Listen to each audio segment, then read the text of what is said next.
Great. So I'm going to go ahead and get us started just because we do have a packed agenda today. Good evening, everyone. Welcome to the AB-617 Steering Committee meeting for El Centro-Heber-Calexico corridor. We are convened for our September meeting on this Wednesday, September 8th, 2021. My name is Milly Ferrer from Harder & Company Community Research, and I will be facilitating today's meeting. I'm joined by my colleagues, Jessica, Daniela, and Gabi, who will be supporting to ensure that we have a smooth meeting over Zoom.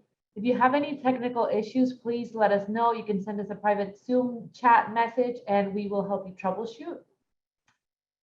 If you would like to hear the English interpretation for today's meeting, please go to the meeting controls at the bottom of your screen and click on the interpretation icon, which is a little world, and then select English. Si desea hacer uso de la interpretación, por favor desplazarse a la barra inferior de controles en su pantalla y seleccionar el icono de interpretación que tiene forma de un mundo y elegir Spanish. También debe hacer clic en silenciar el audio original para evitar escuchar la reunión en inglés y en español. Please be aware this video conference meeting is being recorded. By participating in the Zoom meeting, you authorize recording of audio and visual content presented during the live event and consent to subsequent use of the recording in the public domain. CSE members should have received a copy of the agenda packet last week. I will be displaying those materials on my screen, but if you need access to the agenda packet electronically, please visit the AB-617 website for this community. Members of the public may join this meeting on Zoom, or they can view the live stream in Spanish on the Facebook page for Comité Cívico del Valle and in English on the Facebook page for the County Air District. Now, just going to go over the procedure for public comment. As usual, CSE members may enter their comments into the chat. Members of the public may submit their public comments at any point during today's meeting via email to ab617@harderco.com. in the comment section of the Facebook live feed or in the comments in the Zoom chat. We will monitor your comments and questions throughout today's meeting. For those members of the public that have joined us via Zoom, you may have an opportunity to comment during the public comment period, which is agenda item number 2. If members from the general public would like to speak during the public comment period or after presentations, click the raise your hand feature, or if you joined by phone, you can press *9 and that will raise your hand and let us know that you want to make a comment. Members of the public may enter any questions or comments, again, in the chat. During public comment period, to give sufficient time for the public to make a comment, we want to encourage you to keep your comments to under 2 minutes if possible. If we have more public members than the time we've allotted for public comments, we will use the allotted time and finish public comment item at the end of today's meeting. If you would like to make additional comments, please feel free to enter those comments in the chat or send them via email to be entered into the record. Again, if anyone from the public wants to make a comment, you can raise your hand or send your comments to Daniela or Jessica, and they will be read and entered into the record. You may also raise your hand if you want to speak. Just a quick just sharing a little bit about how our meeting will go today. Today's meeting is an important one. The Air District will present an overview of the urban greening and paving projects.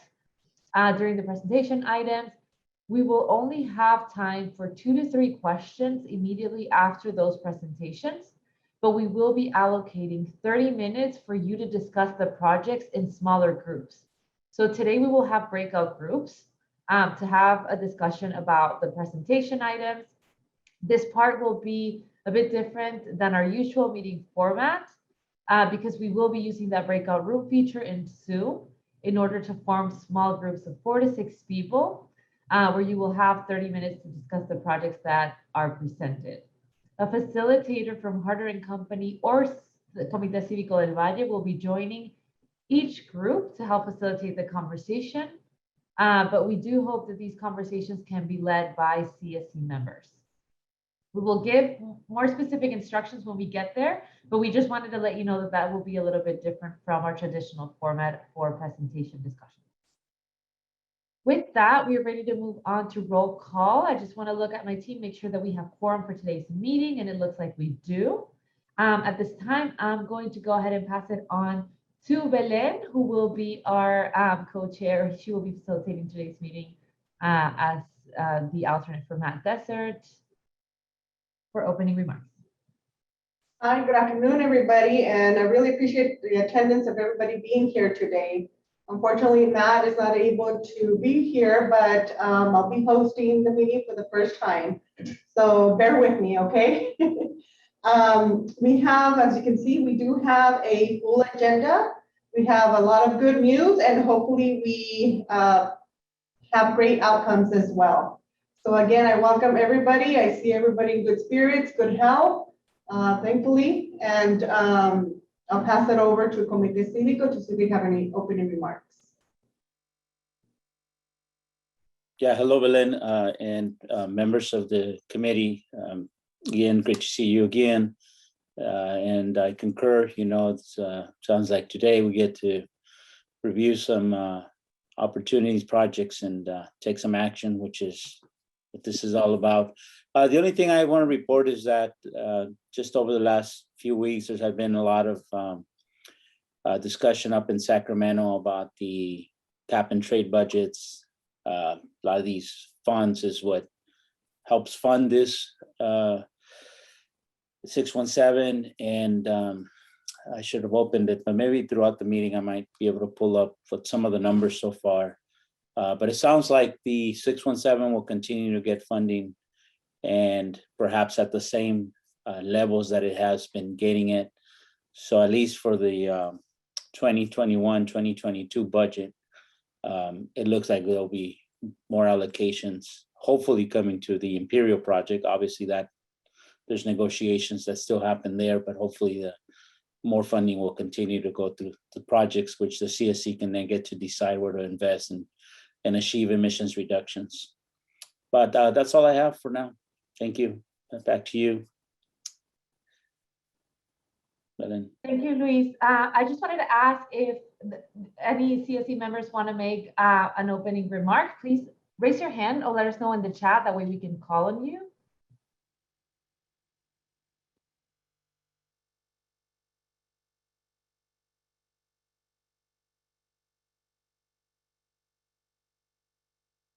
Any CSC members who want to make an opening remark, please raise your hand or let us know in the chat.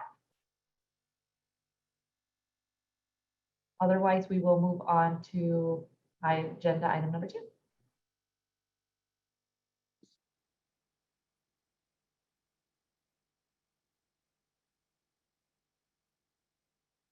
All right, Belen, I think we're ready for public comment.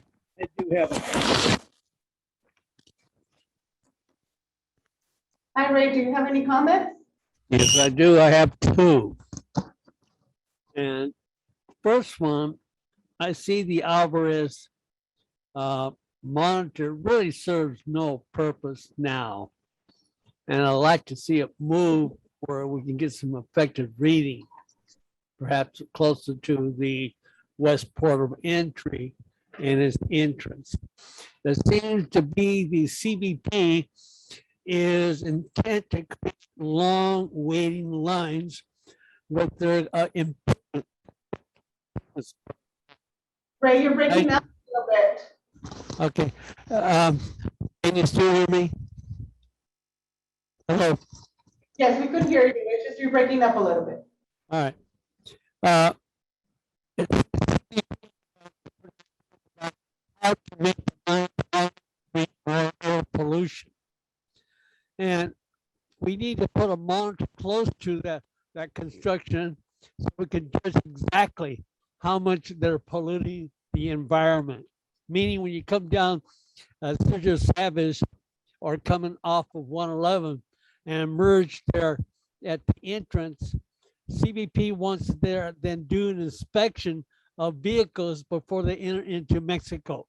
And the construction on that is very heavy. We need to know how much pollution that will contribute once they get that fully built. But we can't overlook that. Second, this is regarding Mark. He wants to make this new bus depot. And I'm fully behind him doing so. But the problem he has is a lack of funds. And it seems to me AB-617 can help them, and we should see like they're responsible for contributing money for the environment, plants, watering, black water coming into that site. I think that this is something that has to be considered, and this will help Mark and his goals and building that site for a bus station to serve all of Imperial County.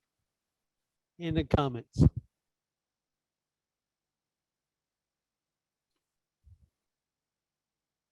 Thank you, Ray. We will follow up with Mark. And also, can you please email me with these comments that you have? We're breaking up. I'd be happy to. Thank you, Ray. All right.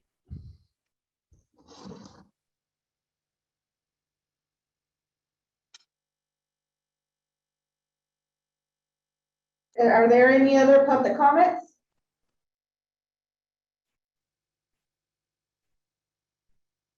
As a reminder, you can enter your comments into the chat, or you can raise your hand if you'd like to speak.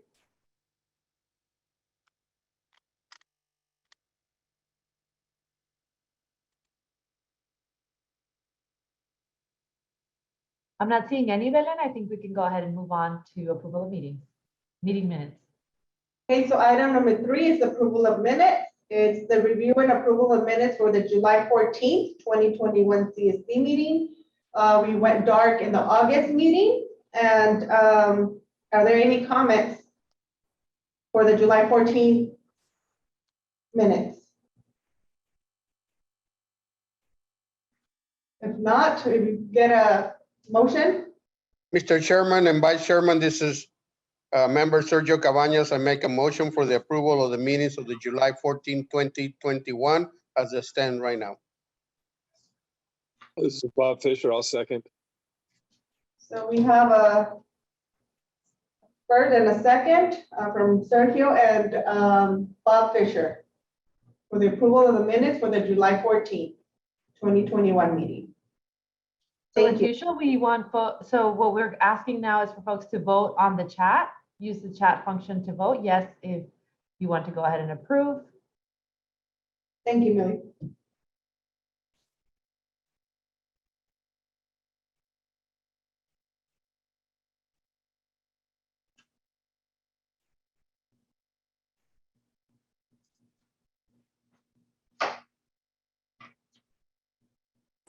Just for the record, somebody is named Earbuds. Could you unmute yourself and let us know your name or enter it into the chat, please?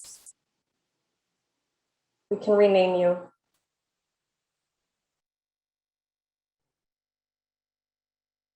Thank you, Daniela. I just wanted to see if we have majority yet for approval of meeting minutes.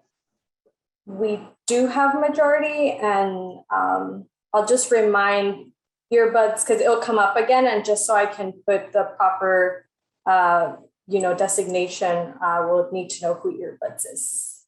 But you have a majority. Thank you, Dani. Okay, Rene, gracias, thank you.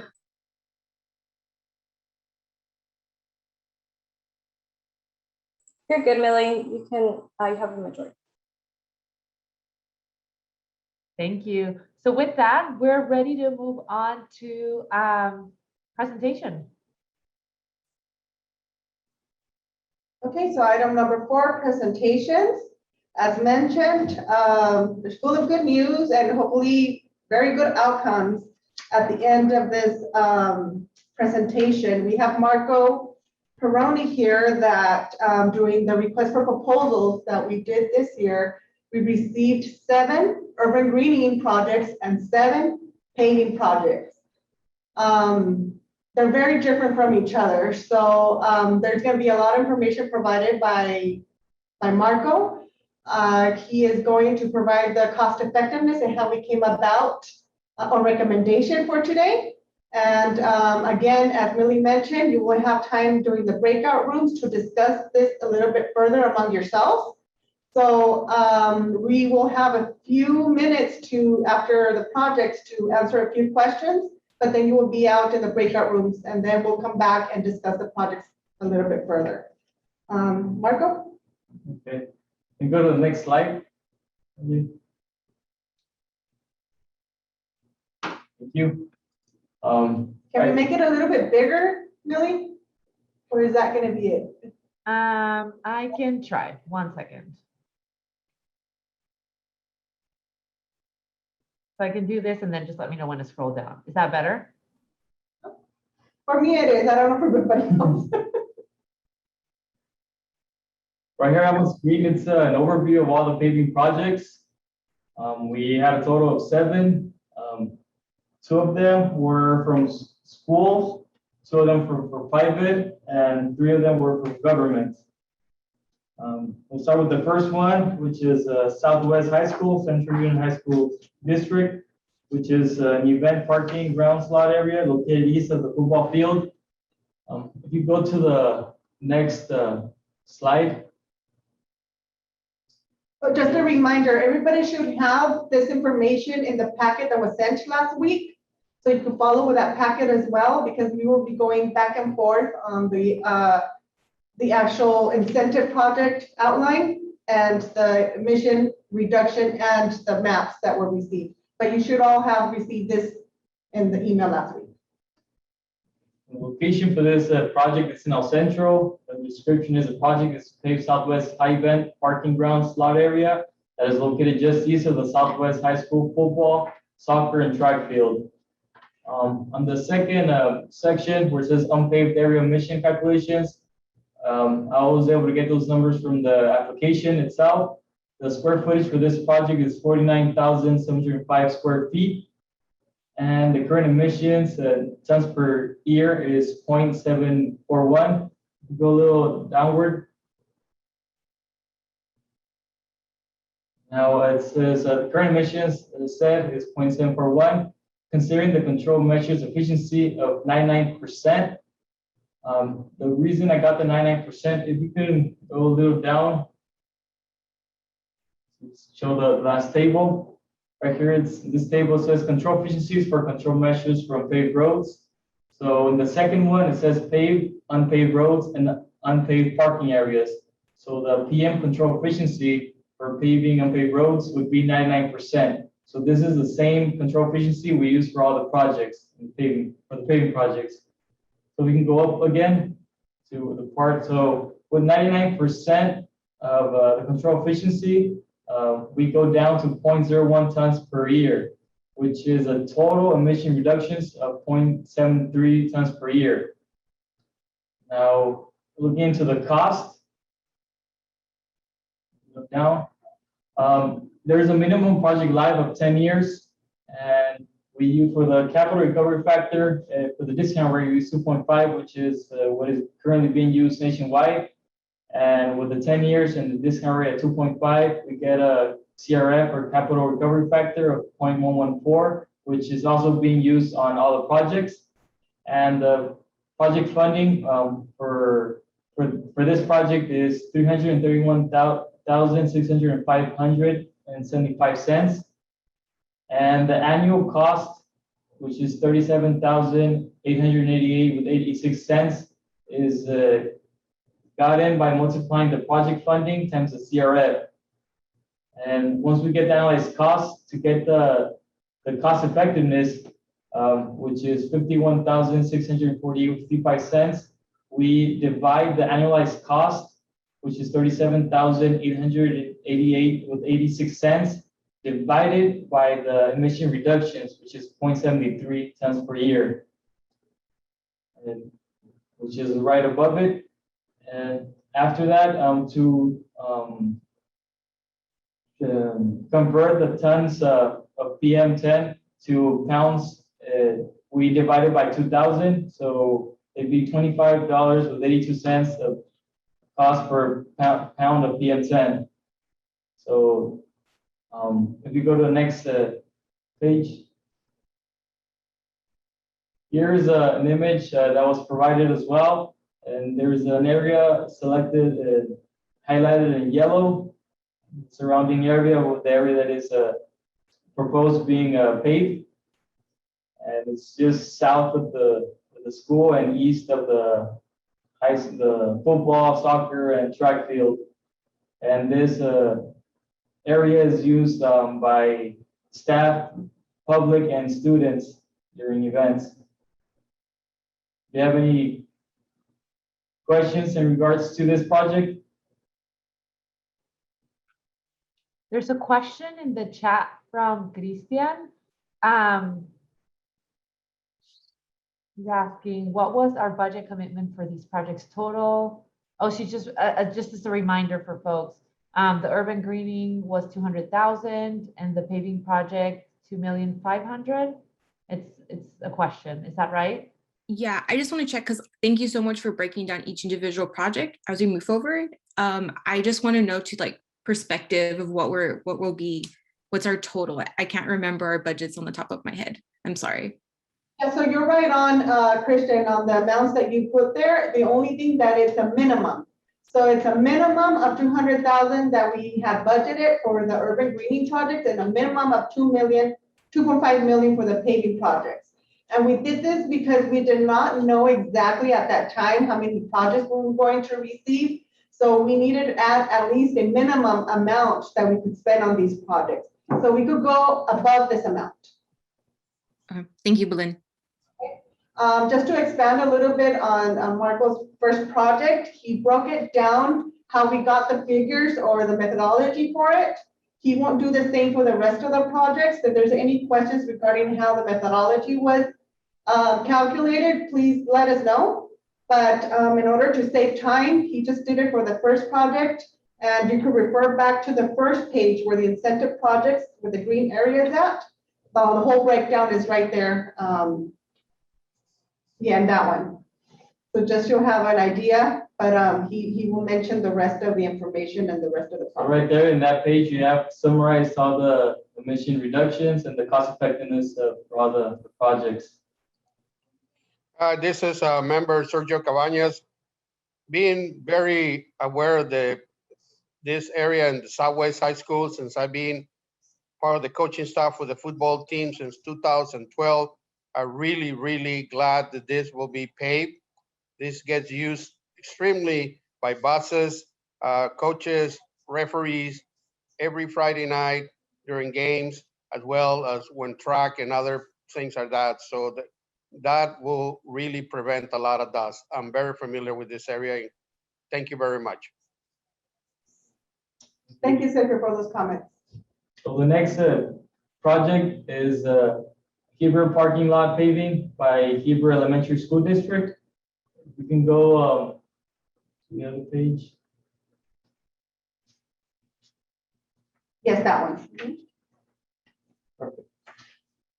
Okay, so this one is to pave approximately 3,500 square meters of existing dirt parking lot. Converting that to square feet, it's 37,674 square feet to be paved. Currently, there is 0.679 tons per year created. Go down. Once paved, there'd be controlled emissions of 0.01 tons per year and a total emission reductions of 0.67. And it's the same project life and discount rate CRF. The only thing that changes is the project funding. In this case, it's 260,000. And the annualized cost would be 41,133 with 15 cents. The cost effectiveness for this project is 61,199.94 cost per tons of PM10, and converted into pounds would be $30 with 60 cents. Going on to the next page.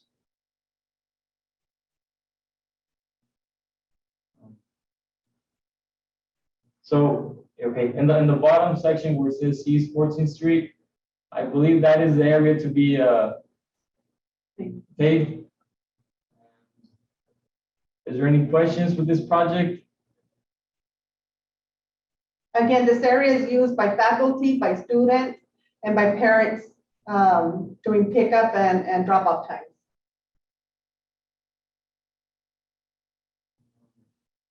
We'll go to the next project. Can you circle that spot a little better so I know what it looks like? Be on the south side of the school. Millie, can you just drag, well, right here, you can't quite see us, but can you drag Just run the arrow around so I can picture it.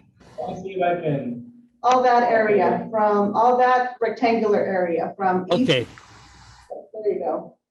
yeah, okay, see down, I can understand it better.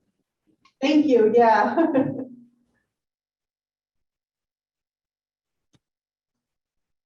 Okay. So the next project.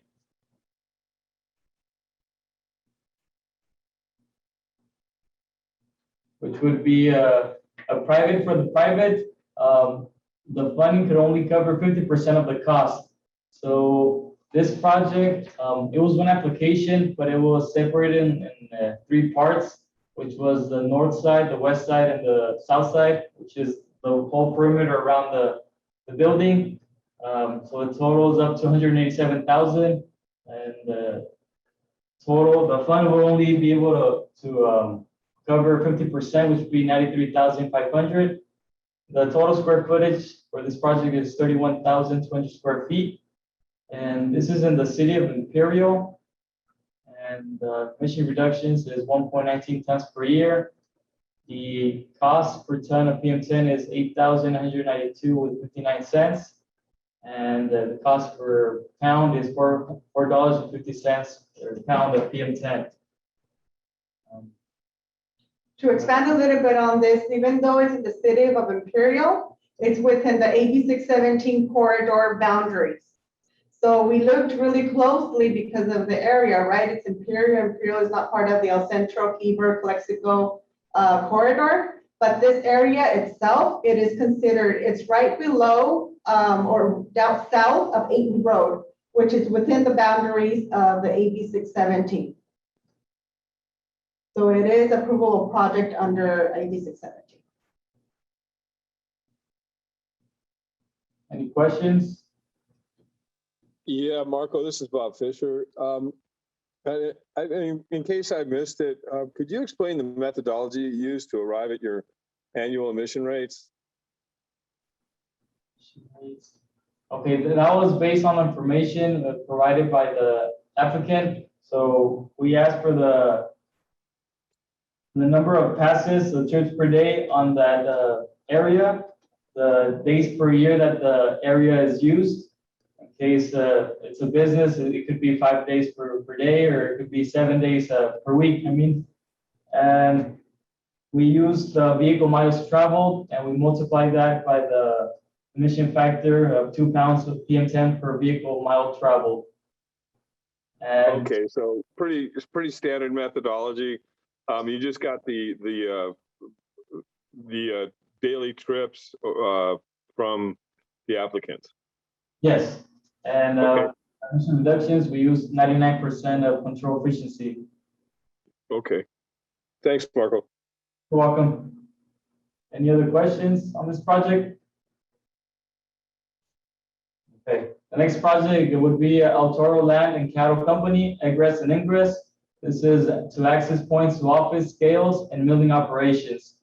The total project cost would be $257,937 with 50 cents, and 50% of that would be $128,968 with 75 cents. The square footage of this proposed project is 25,000 square feet in the city of Heber, and the emission reductions is 6.71 tons per year, with the cost effective of 2,197 with 19 cents per ton of PM10, and $1 with 10 cents cost per pound of PM10. The other 3 are government. Is there any questions with El Toro Land and Cattle Company? Let's go to the drawings, to the map. Yeah, for the Valley Christian and for El Toro, please. If you go down, Millie, we have a map of both projects.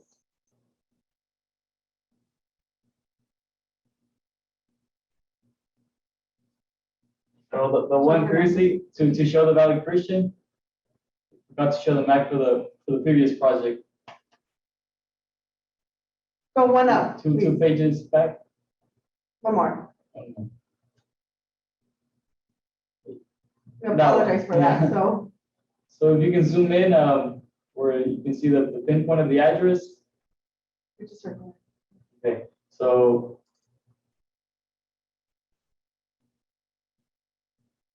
this is the proposed area.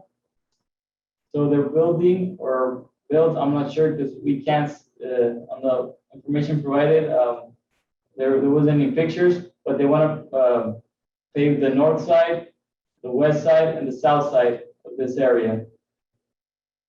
And it's right, if you go a little bit down, Millie. Up, sorry, Or zoom out a bit. or zoom out a little bit, just quite a bit. See, if you see Ayton Road, that's where the perimeter of the AB-617 corridor stops. So as you can see, they're very close to the perimeter, but they're within the perimeter. So we just want you to see that. Okay, we can go to the next project.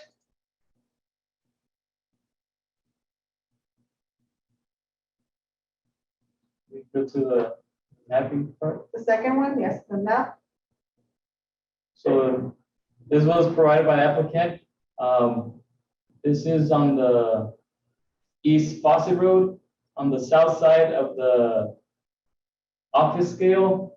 They're planning to cement this area, which seems gonna have a track out grades right here, and the rest of the areas to be cemented.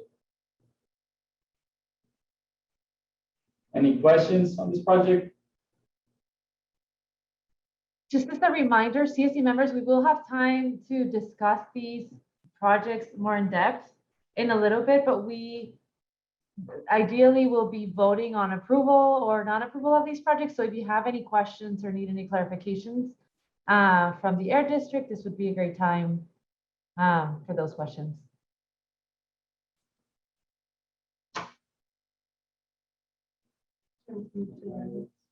All right. On to the next project. This would be the first one of the government ones. This is a Heber Township improvement for various roads. This was submitted by Crow County Department of Public Works. The project will provide pavement and sidewalks to existing dirt road segments at various road and Heber Town site.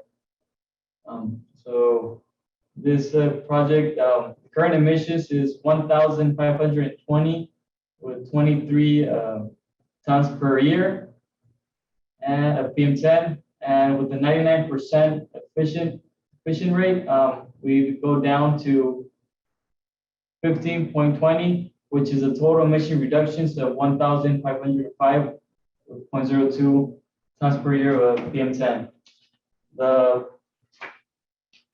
4,893,161 with 59 cents is what was requested, which is 70. They have up to 75%. We can only fund up to 75%, but in this case, it's around 70% what they requested, and with the annualized cost, it'd be 559 with 86 and 86 with 59 cents. The cost effectiveness is 371 with 48 cents per ton of PM10 and 19 cents per pound of PM10. And we go to the next slide, page. Thank you. Okay. So this is the proposed project, which consists of the pavement, sidewalk, curbs and gutter, driveways, cross gutters, ADA ramps, etc. So as you recall, if you're familiar with Heber, a lot of these streets do not have sidewalks. They're very close to the school. Kids do walk to school and from school, and typically they walk on the paved area, which is the street. There's cars parking on the road and on the where the sidewalk would be, you would say, and there's no sidewalks whatsoever. And for safety and also for reduction of particulate matter, That's why this project was a liable project, even though it's a sidewalk project.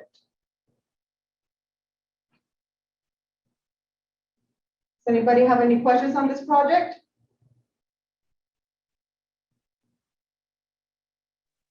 Yeah, Marco, this is Bob Fisher again. When we go to the chat for discussion, can you put up the cost per ton, the list with the project by cost per ton, cost per pound, so that we can have something to evaluate? I believe in the breakout session, Millie, correct me if I'm wrong, they will be be able to see the sheet with the This one. summarized sheet. Okay, I got you. Thanks. Yeah, so Bob, we have the summarized sheet here. We're just going through how we've got the numbers, but you do have the summarized sheet in the beginning of the project. Okay. Thank you, Belen. Millie? For next project. Any questions on this one? For the Heber town site? Yeah, Christian has her hand raised. Go ahead, Christian. Yes, again, I'm so sorry. It's not specific to this, but it's relevant. So, and thank you for your breakdown of the summary, but just for the kind of, this would be a question for you guys to answer now, would be all these projects total add up to, like, I did it really quickly, but like over 6 million. And we've designated right now, like was it, I think it was a little bit more than 2 million. Are we looking at increasing that? So when we're, us as CSC members, as we go to our breakout sessions, should we start thinking about, you know, there'll be more funding? So when we decide on which projects or where we get value to these projects, how should we frame that in our total spending for pavement? And that, I guess that same question can go for the greening project, which you'll probably summarize next. Yes, Christian. So we did a minimum of how much we could spend. We do have enough to do all these projects. We do all these projects under AB-617 incentive projects. Okay, so then if we can fund all of these projects during this first round and we have sufficient funds, today's discussion in the breakout room, will that focus more on, do we not want to spend the full 6+ million that it would take just for paving projects? Or would that money be moving from other overall budgets for other projects and other tiers in the SERP? No, so this money's, well, in a way, yes, right? We want to go ahead and start projects under AB-617. At this time, the proposed projects that we have are these 14 projects, 7 for the urban, 7 for the paving. We do have enough funds to do all these projects, plus we also have on the pot another 5.2 million to do another round of projects, right? So we said we were going to spend a minimum depending on the projects that we had, and these are the projects that we received during this request for proposals. So during the breakout rooms, the intention was for the CEC members only to discuss the projects. Are they liable? Are they, you're going to have a few questions asked, but are they beneficial to the community? Do you consider these projects beneficial for the community? If you want to fund a partial amount of these funds, that's fine as well. That's going to be up to the CSC. The way we broke it down, how we put 100%, 50%, 75%, depending if it was school, a private, or a government, is because under the SERP, actually we didn't define it under SERP. We defined it, the CEC members voted on what percentage each category would get. One of the meetings. So the CEC is the one who determined that schools will get 100%. Yes. Private will be 50%, and government will get 75%. So under the government per se, the project is 100,000. They would only get up to 75% of that amount, and they would have to put in the rest of the money. The same goes for their private. Okay. Yes. So I'm very aware of when we voted on that.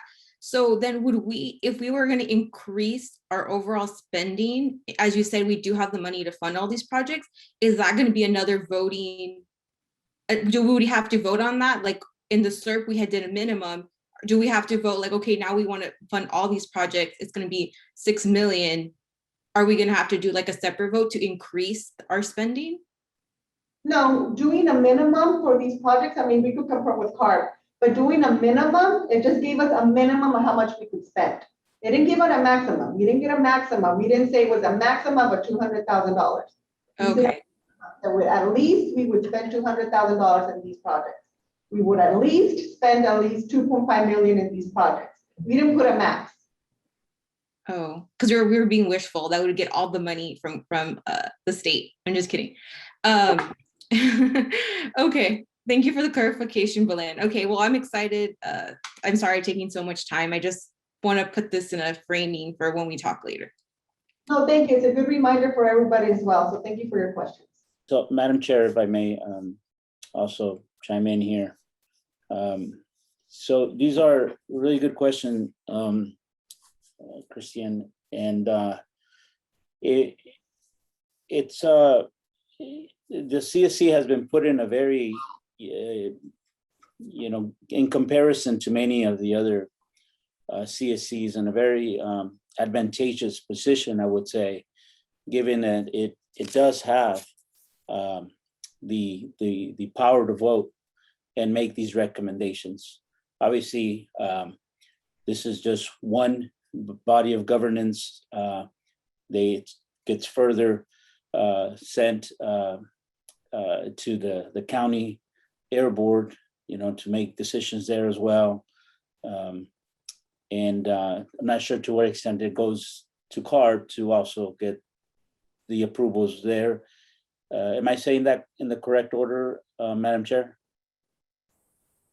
You are. Most likely we'll send them to CARB for their pre-approval and then to our board. That way we have a concrete answer. Thank you for correcting me on that. And so the members had approved a SERP in which these projects fit into. Okay, so something to think about if you feel that this is limiting, not going far enough, or maybe it's going far enough, right? It's going to be important to start thinking now of what could a new SERP, knowing what you know now, going through the experience that you're going now, what would a updated SERP look like, right? The other thing I would also encourage the members is you have the air board here, you have the air district on the call, and of course you have yourselves as experts. So certainly utilize that. Again, this is just inspired by your questions, Christian. Should the CSC decide that, hey, this requires a vote, or we want to make sure that, we're managing this as a CSC to the extent that the CSC wants to have, guide the process. How much do you want to micromanage the process? It's the CSC, in my understanding, has the ability to make those decisions, given the understanding that there are other layers that above the CSC where decisions are also being made. But certainly these recommendations and the level of management that the CSC wants to have in making this recommendation, I believe it's the CSC's purview to do that. My understanding is that our role as co-chairs is ex officio members. I mean, we don't even have a vote in it.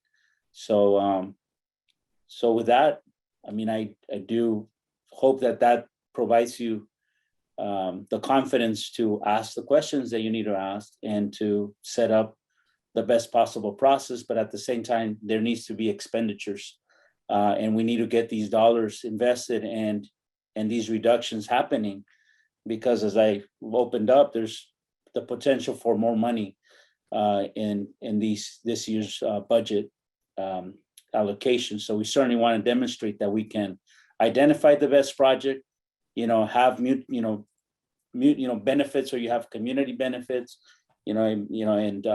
and have reduction benefits, which are, the more benefits that come with it, and, it's certainly a plus. So I hope that's helpful. So that's all I had to add. Yeah. Thank you, Liz, for that explanation. That actually helps. Want to continue? Next project, ICOE project. Okay.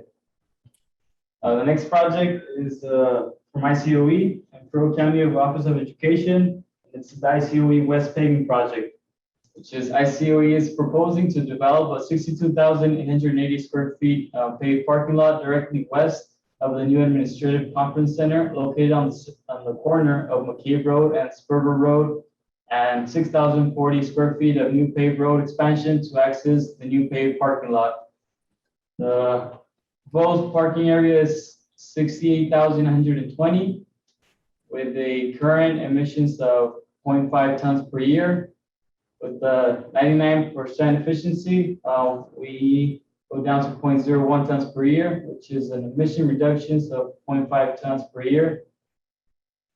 And the cost is 75% of the cost would be 338,107 with 50 cents.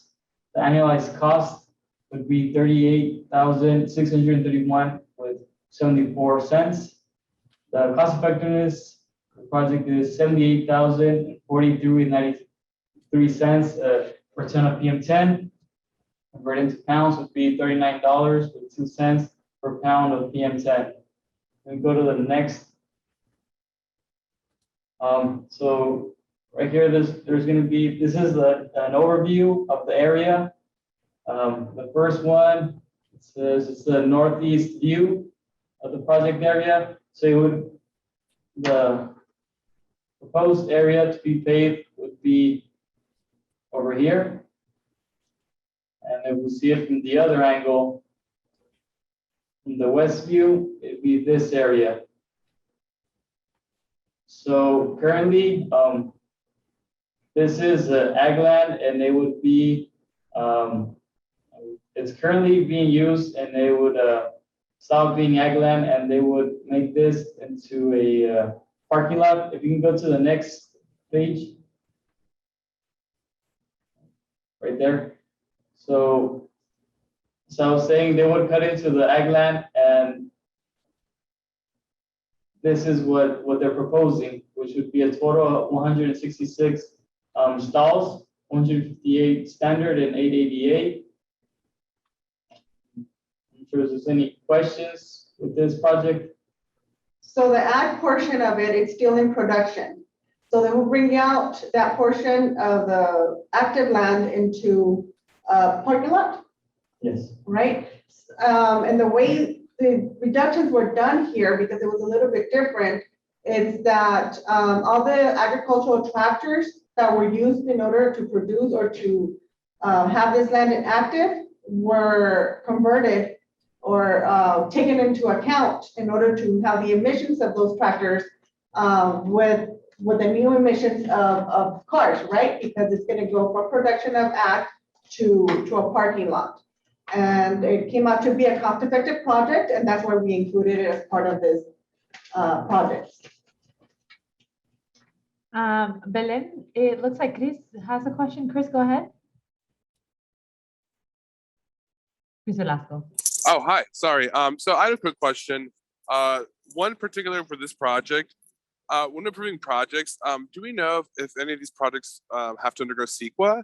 In particular, because it is actively used as agricultural land, if it's subject to the Williamson Act, and that presents a lot of issues, for actually doing the project. And going forward, I just wanted to know, like, when we approve paving projects, are we taking into consideration the added urban heat island effect, right?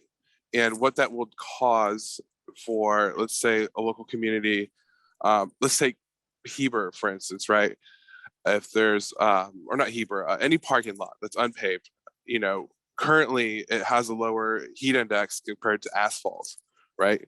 So when these projects come about, are we taking into consideration the added heat, which will then cause people to use air conditioning higher or at higher rates because the nighttime temperatures are higher, right? So I want to know if we're including that nexus into these analyses when approving projects. One of the things we take into consideration, and that's why it's going back to CARB, and CARB, correct me if I'm wrong, is the type of pavement or paving that they're using. Depending if it's a class 2 or it's going to be asphalt, they do require a special type of asphalt in some of the projects. So we'll have to get back to you to see exactly how, after speaking to CARB, to answer your question. But I know there's some type of consideration regarding the paving structure or the paving material that they use. And 2, CEQA, yes, we have to take into consideration. Part of the SERP is also one of the, you would say one of the topics is to see if it's CEQA required. So we know if it's a CEQA project, it's going to take a little bit longer to do, but however, we're going to follow the guidelines and the requirements in order to do it properly. So this is after we approve these projects, it's not like a done deal. We need to go back to see what other requirements we need for these. And if it's not, I don't want to say a dual project, but if it needs to go through that process of CEQA, like you mentioned, this may be one of them because of the type of land. But definitely we're going to take those measures and keep you updated and everything, you know, the process. Great, thank you. I really appreciate that. Thank you, Chris. Also, FYI, currently the ag land is used to grow alfalfa and Sudan. And the reason they want to pave this, currently for they have a new building, the Administrative Conference Center in ICue, and so they're expecting to use it more on the community, and so they're going to expect more traffic there. So there's a question from Juan Verdugo that the Williamson Act is no longer exists since 2019. We'll take that into consideration as well. He's actually there. My apologies. I meant if it's designated as prime agricultural land by the state of California. So there's actually a map that you can go into at the state's website, and it tells you what pieces of land are considered prime agricultural land. And prime agricultural land is very, very hard to develop. So I'm not familiar with this exact location, but yeah, just thank you. And Christian has a question. Christian, go ahead.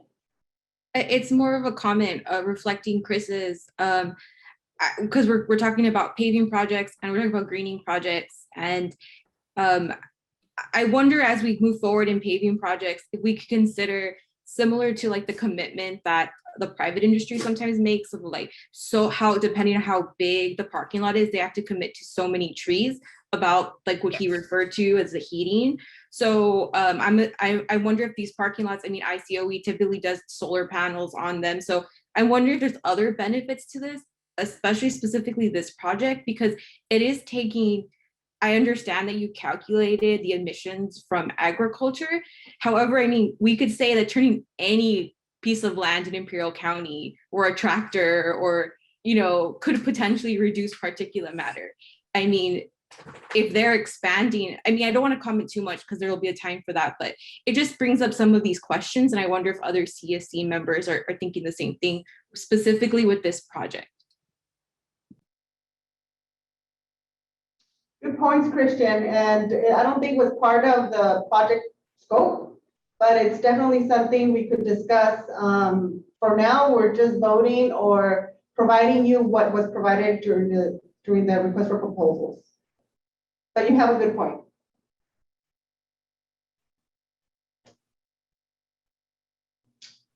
All right, so in the interest of time, maybe we can go ahead and move on to the next project, and then we'll have discussion time if folks have more question about this particular project. Okay.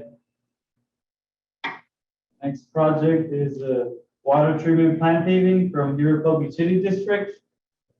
The description is HPUD plans to utilize AB-617 funds to pave 14,210 square foot gravel access road at the HPUD water treatment plant located south of the intersection of Ingram Avenue and Main Street, Heber, California, 92249. The area to be paved is 14,210 square feet. The current emissions is 1.164 tons per year PM10. With the 99% efficiency rate, go down to 0.01. And the emission reductions of 1.15 tons per year PM10. The cost of this project it's requested 75%, which would be $61,443.75. The analyzed cost would be $7,020 with 49 cents. The cost effectiveness is $6,090 with 44 cents per ton of PM10 and $3.05 of cost per pound of PM10. Go to the next slide.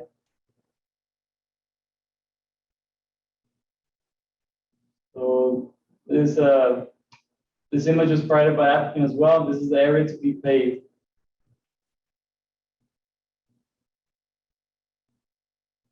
This is the south of Heber Road and in between Ingram Avenue and Pauline Avenue. Are there any questions?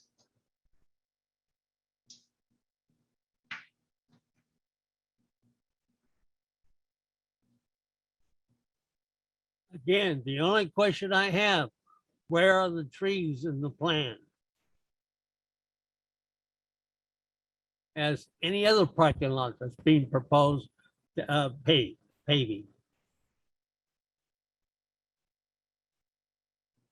Yes, Ray, under this scope, they not provide that information. However, if they are required to plant trees per square foot of paving, it would be also something that we have to work with the planning agencies, either the county, the city of Centro, the city of Calexico, in order to know if that's part of their scope or their requirements before paving. So we'll get back to you on that as well. And Belen and Marco, I just want to really quickly read a couple of comments just to enter them into the record that have been submitted in the chat. Dr. Khan said, I agree that incorporating trees into the paving program would be a great idea. Luis Olmedo clarified that the Williamson Act was removed to allow agricultural land to be converted to solar. And Dr. Khan said, and I was also wondering about the effect of paving would have on increasing the heat. Incorporating trees would help alleviate this problem. Yeah, I can read my comment. I was just on the Williamson. Just want to say that when it was removed, it was too hard for developers to build on state and federal. They have much more stringent environmental and public health laws, and so it was easier to build. But the Williamsons was kind of an impediment. So by removing that and giving it to local control, it made it easier for developers to develop. And that's kind of a downside, just keep in mind, because, while we want local control, it also means weaker regulations, weaker oversight, and so, here, this project, this 617 intends to try to repair some of that damage that has been done, through this 617 program. So I'm just trying to kind of connect the dots here to all of you as you're thinking about, where are the major sources happening, where you're going to get the most bang for a buck. But let's not forget, this isn't just community development dollars. These are intended to give the greatest public health benefit, the greatest emissions reductions benefit, and certainly, not necessarily to just kind of reward and give a pass to those who have a regulatory obligation to mitigate their dust. This is to make sure this is going above and beyond the regulation. There are laws and regulations that require business, that require certain operators to have certain conditions and reduce and mitigate their dust. So this should go, to go above and beyond those regulations. It's not to, allow anyone or bail anyone out of that. So again, keep that all in mind as you're thinking about what are the best projects for the community, where you're going to get the biggest bang for your buck, and where you're going to get the greatest benefit, and so I hope it's helpful background to help you in your decision making. Thank you. Thank you, Luis. And I just see that Thomas has their hand raised. Thomas, go ahead. Decide. Good afternoon, everyone. I just wanted to throw in my 2 cents into the conversation. I know many of my colleagues here are talking about the importance of heat generation in terms of pavement. We're talking about trees, foliage, greenery in some of these projects. And I just want to say that as someone who, makes decisions specifically in the city of El Centro, and I'm going to just kind of put that hat on a little bit and just say, if I, on behalf of the city, was part owner, part stakeholder of a type of project, some of the things that we're proposing here may or may give me pause in wanting to even move forward, because with trees comes maintenance and operation, right? What we call O&M. And those are additional costs. So as a city, someone from the city, if we're building trees and whatnot, and you're gonna say your part is to pave it, build it, plant a tree, foliage, bushes and whatnot, then what you're really saying is my obligation is to ensure that I hire a staff person from our Parks and Recreation Department or Public Works Department to go and take care of it. Or if it doesn't belong to the city, then whoever is the owner of that property would have to do it. So although there's merit, I get it. It's not as easy as just say, let's do it, because someone's going to have to take care of it. Someone's going to have to pay for the water that goes to feed it, to take care of it. And so unless all the parties that are involved are okay with that, then great. And so where I would suggest, if some of the folks are interested in having those types of discussions, perhaps, with our strategic planning, with our urban growth, within our planning department, how we build our cities, and maybe engage with each community's climate action plan as to how we integrate our principles of environmental justice, of dust mitigation, of social equity when it comes to heat signatures throughout, how we connect those philosophies and principles and mindfulness in how we grow our cities. I very much would like to make sure that we're part of those conversations. But as it relates to this, I go back to something that Mr. Olmedo said, is that this is about dust suppression and mitigating the emissions of dust in portions of our communities. And so that is I believe the scope and of these projects and how the monies are to be expended. And so I just wanted to make sure that we're focused on that. So those are my comments. Thank you for your attention.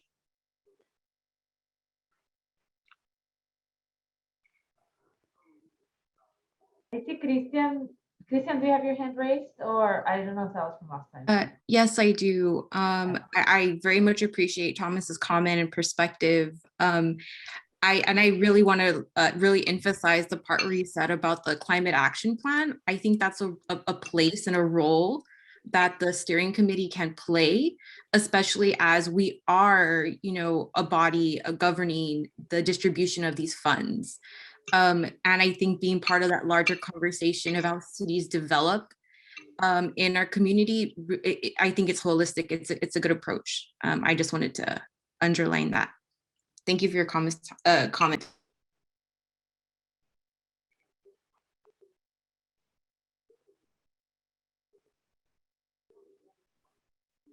Hi, Millie, for the essence of time, is it okay if we move on? We'll have the time for the breakout sessions to answer more questions.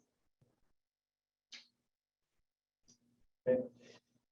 Going on with the urban greening project proposals.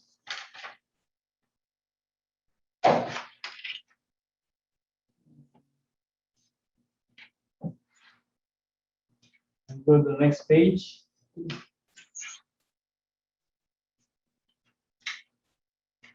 So this is the same as the other. This is a summary of all the projects. For the urban greening, all we received were from government entities. And the first one would be from ICue, which is called ICue West Urban Green Project.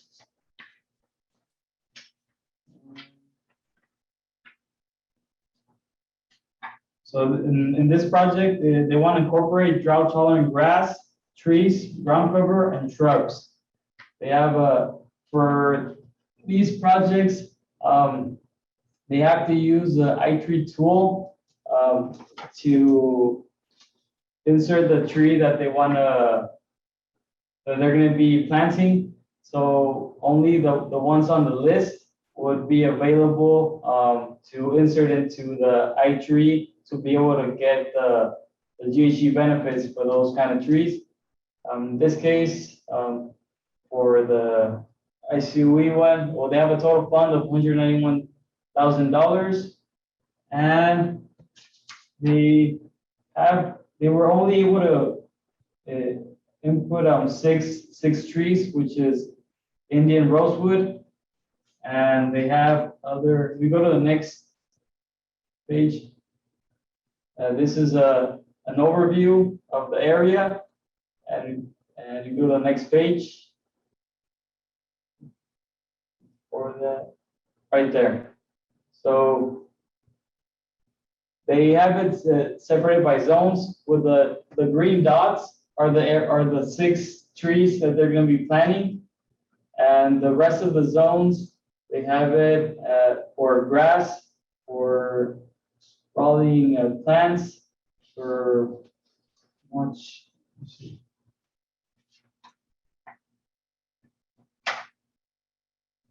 For mulch rocks, some other kind of trees. They have a total of 30 shrubs they're going to be planting as well, along with other plants. But those are not reflected in the GHG benefits on the previous page. You can go back again. Another one. Right there. So with the 6 trees, they have a total GHG benefit of 27, and dividing the total funds by the total GHG benefit, you get a total GHG benefit for total urban greening GRG funds, which is this. So the higher this number is, the most cost effective it would be. So we go back to the summary page, please, right here. So to explain the summary page a bit more, for the first project, so it's ICue 191. The size of this project is 75,775 square feet in the city of El Centro. So I was mentioning the only trees that were able to be reflected for the GHG benefit were these. They have a total GHG benefit of 27, and on the right side, there I placed the number by the highest, lowest total GHG benefit per total fund.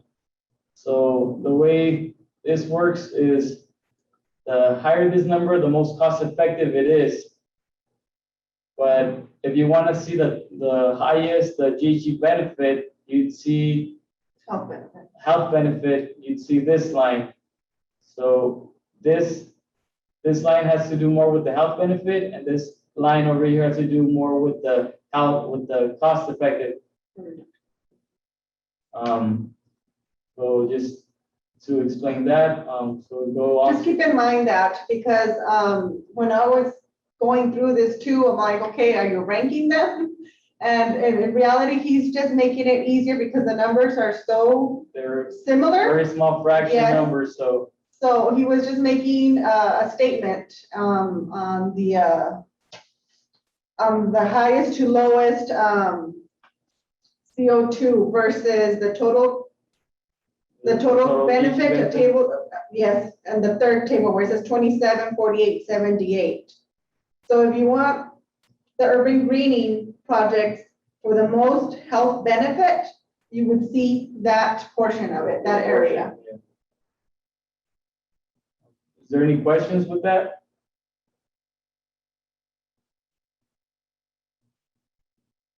You can move on, and if you have any other questions, we'll. Okay, so let's go to the second project. Before we move on, just really quickly, Belen and Marcos, I wanted to do a quick time check. We're about 20 minutes over the allocated time for this item. I just wanted to double check that it's okay with everyone that we continue to do the presentations. It will cut into, or it might cut into our discussion time in the smaller groups. So maybe if we want to finish the conversation, the presentations, we can pause after we're done to see how we want to allocate the remainder of the meeting time at that point. Millie, just a quick note, that this urban greening will go a lot faster than the paving one. So. Okay, just to note that we're still 20 minutes into our discussion time. Will do. Okay, we'll hurry up. Alright, so let's go to the second project. It's Imperial Valley Urban Forest. This is from the city of El Centro, which is the removal of dead trees on public property and or public right of ways. And for each tree moved, one replacement tree will be planted. So the total funds requested is $45,425. They have a total square footage of 5,322, and they're planning to plant 19 Chinese sounds, 4 fig leaves, 2 Arizona ashes, and 2 evergreen pears. And it gives us a total of 48 GHG benefit, with the total GHG benefit for total urban greening resulting in this, which was already explained on the first page. So we go to the next slide to see the project. So in this slide, we can see the dead trees that are proposing to be removed. And on the next slide, the following slides, we'll see where they plan on planting trees. So this is one area. Let's go to next. There's another area, 6th and State Street. Next one. This is another area in the Central Aquatic Center. Next slide. This is another area, the Sidewinder Skate Park. Next area. MLK and Conrad Harrison Gym. Next slide. So this is at Swarthout Park. Next slide. Any questions with that project for the city of El Centro? There's a question in the chat from Dr. Khan. How is the health benefit calculated? The calculations for the GHG benefit are obtained from the iTree tool, and depending on the trees that they want to plant, it gives you certain GHG benefits, and they insert that into the Excel worksheet, and it gives you a summary of all that was that they put into the iTree tool. So part of the requirements was for the actual applicant to provide this information under the iTree tool. It's a tool already that is approved. Is it by the state? Yes. It's a state tool that's already exists. So we required the applicant to provide this information depending on the type of trees. And these were the results.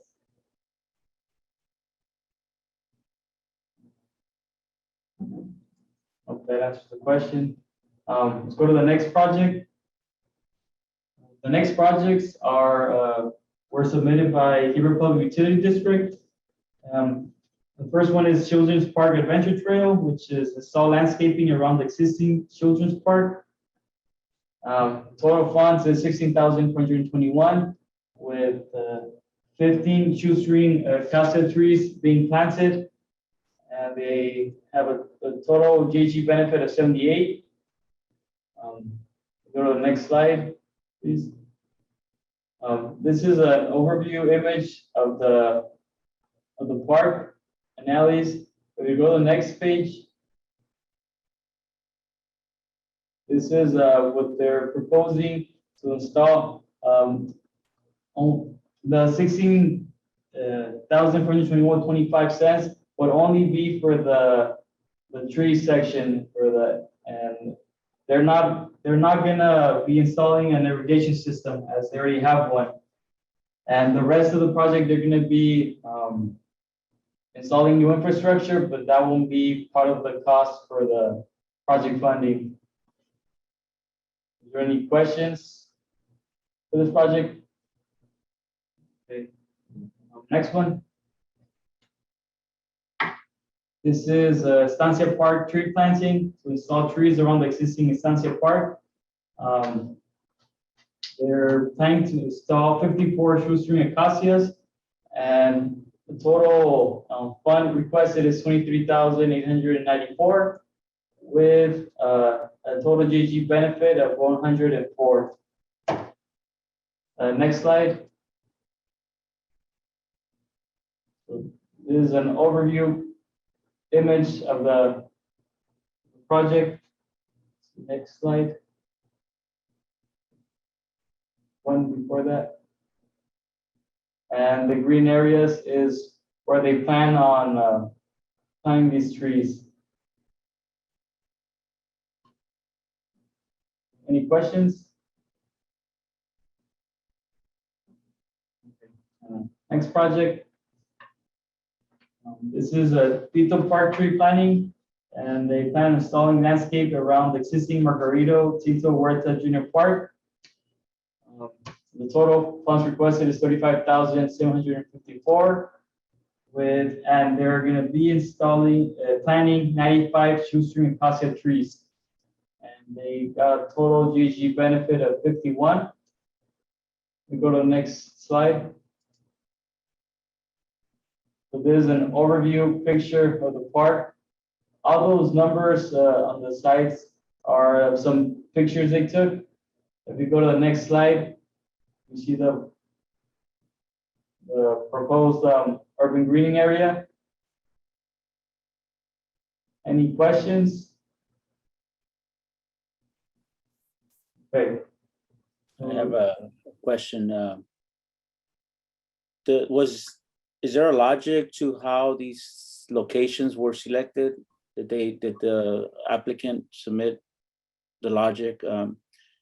Because just going through the maps, it wasn't very clear as to how the buildings were selected, which communities were. I guess, just to be more clear on my question is, are these trees going in areas or neighborhoods where there'd be least likely an investor, or are these going to some private businesses or local government offices that may have other means to plant these? I'm just wondering how, because all I see is it's hard to see here, the logic. So that would be my question. I'm not sure if the applicant provided that. We have some of the applicants on the, well, if they're available, they could ask specific questions to this. I'm not sure if Heber Public Utility is on here. Most of these are in government facilities, you would say, and this is a public park that is handled by the Heber Public Utility, which is kind of government. I don't believe they submitted the logic. We do know that there's maintenance and operations being handled by this, so there's water available on all these areas, which was a key part of it, right? It's a 10-year plan that we have to maintain. So that's all I know for now. So we'll probably get more information from the applicant and get back to the CSE. Okay, But thank you. And I know I asked the question I- on the screen, and I didn't mean to, because of this one. It was because of previous screenshots that I saw. Thank you. Can I piggyback on Luis's comment there? Go ahead. Yeah, Luis, You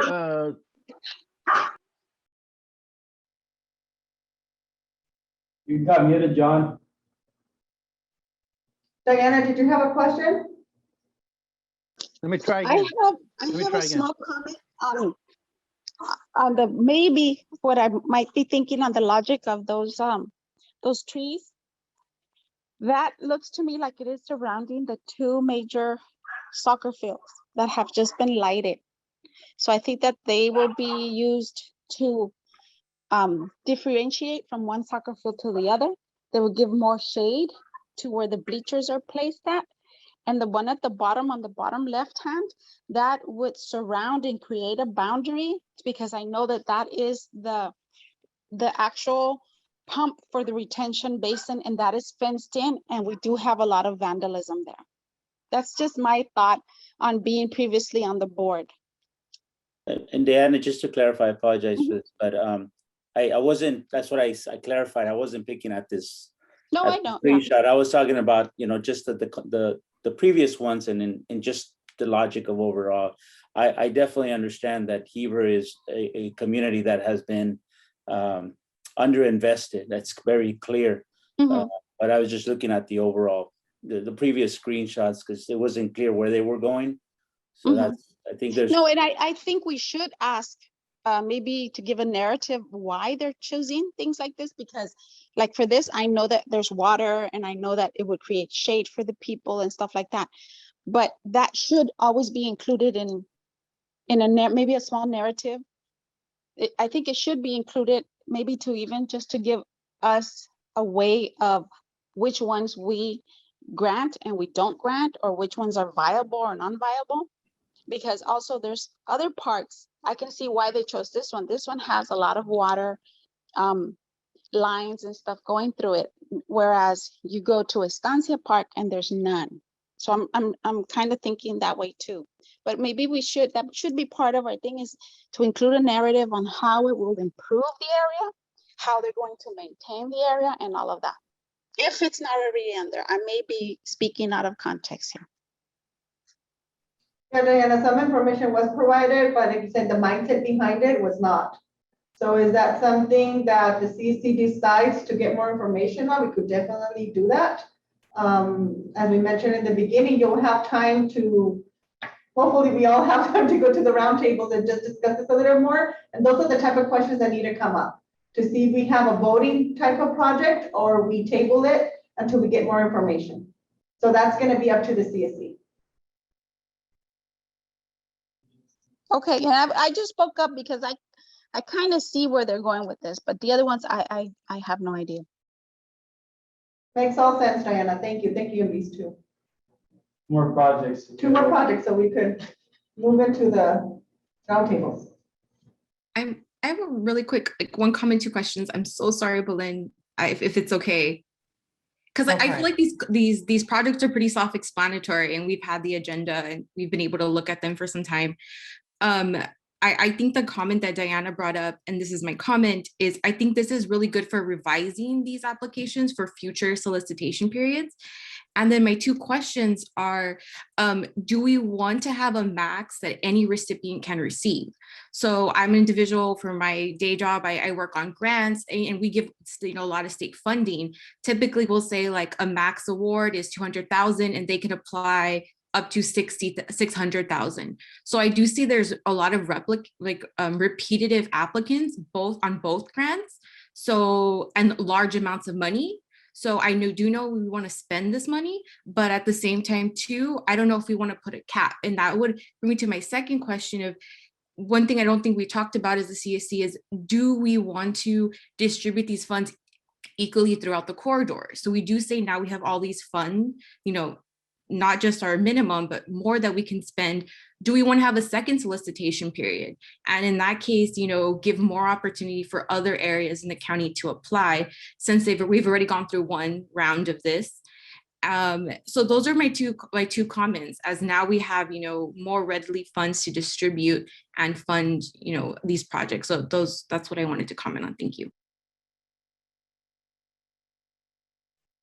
Thank you, Krishna. I think we'll go through the applications and answer those questions. Okay. Next slide, please. So this is for the wastewater treatment plant, tree planting project. It's to install landscaping throughout an existing wastewater treatment plant. So the total funds requested is 51,998. And they're planning to install 100 shoestring acacia trees, which total to a benefit of 129. And the The total, the size of this project is 2.7 acres. We go to the next page. So there's an overview of the project site. We go to the next page. This is the green area that they plan on planning.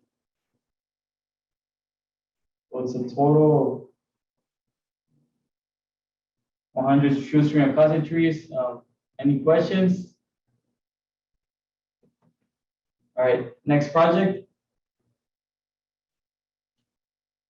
So the last slide was the wastewater treatment, and this is the water treatment plant.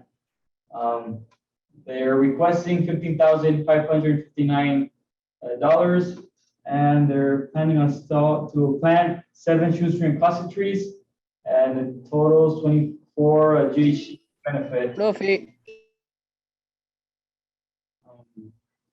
Next slide. Just want to read a quick message from Christian in the chat. It's a question. Do we want to have a max any one application that is a working? Sorry, Christian, do you want to? No, it was my comment in question, but I typed it really fast and then got distracted by the funniness that was happening. But yes. Yeah, we didn't set a max. We were asked from several applicants to see if we had a max for these projects at this time because we have funds available. We did not set a max. Definitely, it's a learning lesson for the next round of request for proposals. And we'll go back to the committee in order to see if they want to set those maximum or that cap for the projects.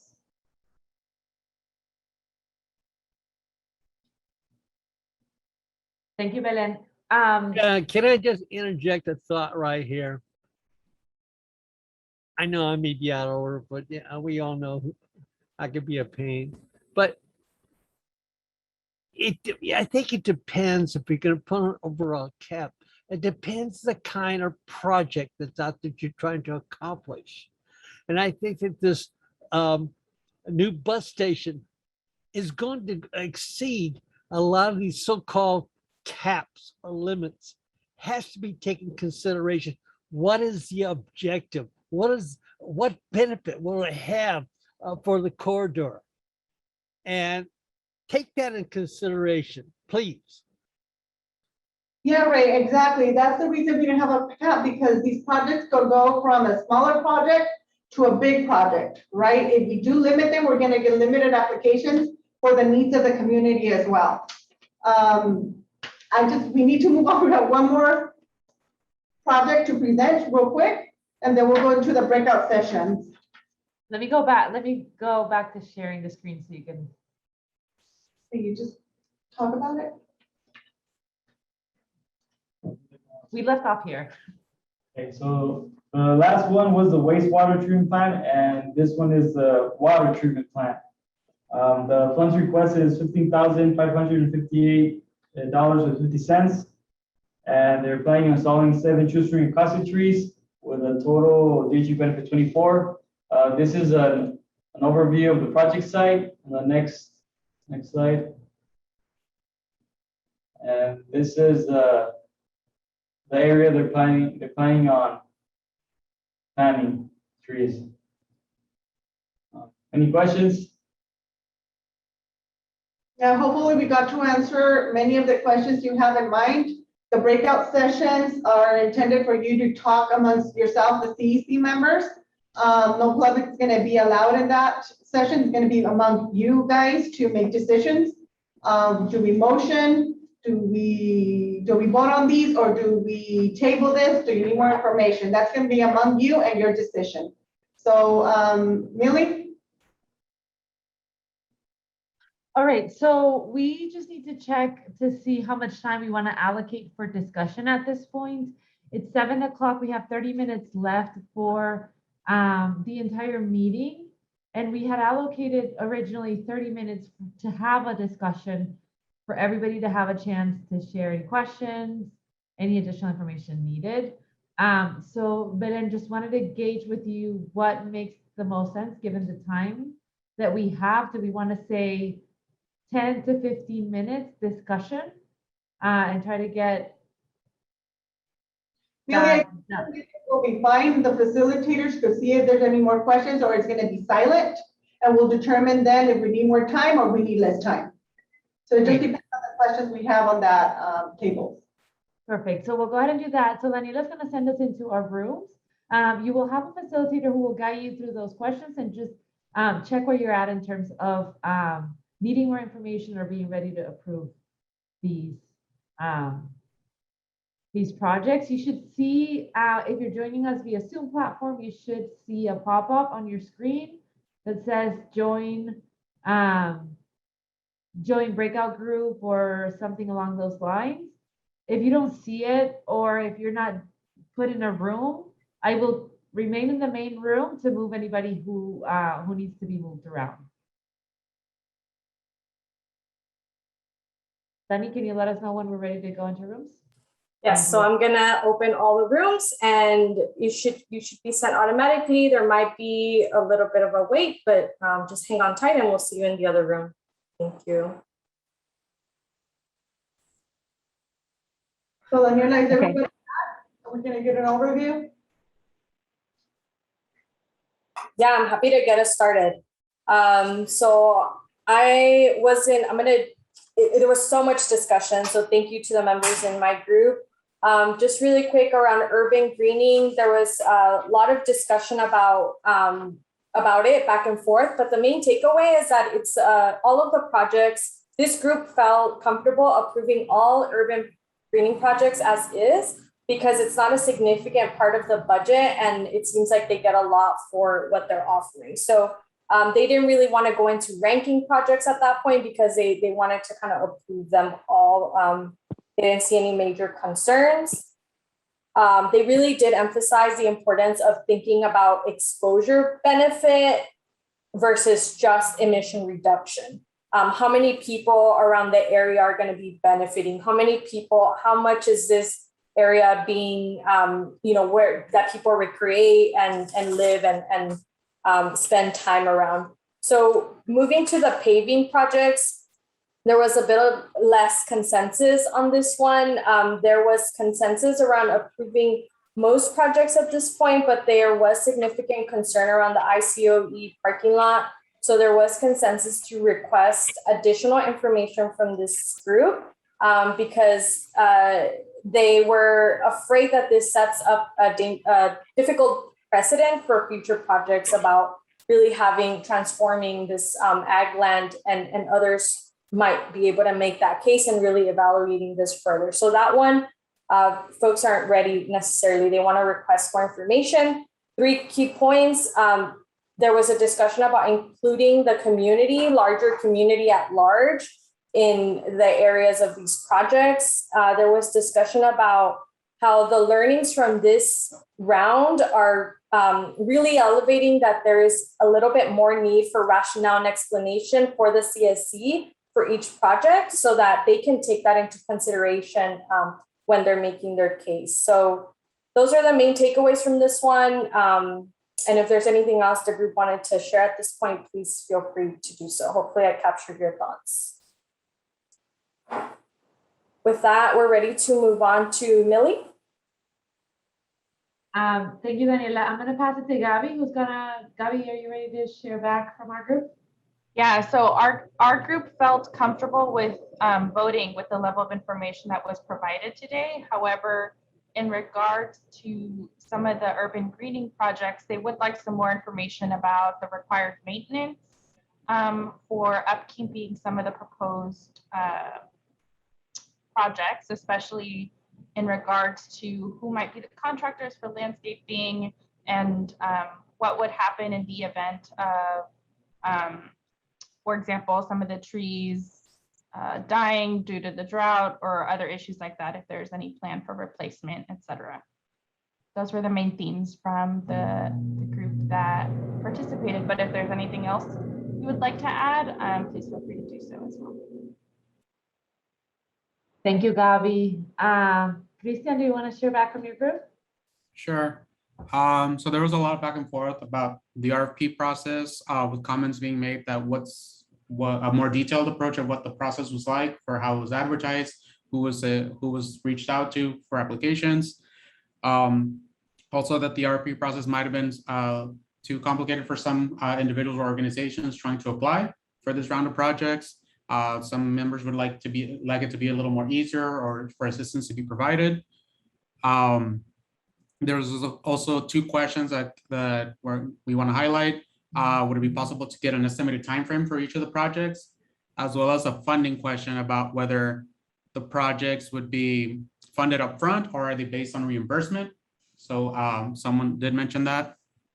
And there are some differing opinions between the paving projects and the greening projects. The group did feel comfortable in voting on greening projects today, but didn't feel as comfortable with the majority on voting on the paving projects. There was also a discussion about whether for the paving projects we would be requiring anything extra, but it was pointed out by members of the group that the applicants already fulfilled the RFP process, the requirements were there, so it would be unfair to be able to give new requirements after they made it this far in the application process. And there was also a comment about the project mentioned in the Imperial location, and whether we would be, if we get into a habit of making an exemption now, whether we would be doing so in the future, and we might want to tread lightly moving forward with decision making on that area, because it is outside of just the corridor itself, but within the project boundaries that was mentioned, right? So one of the members did have an issue with that.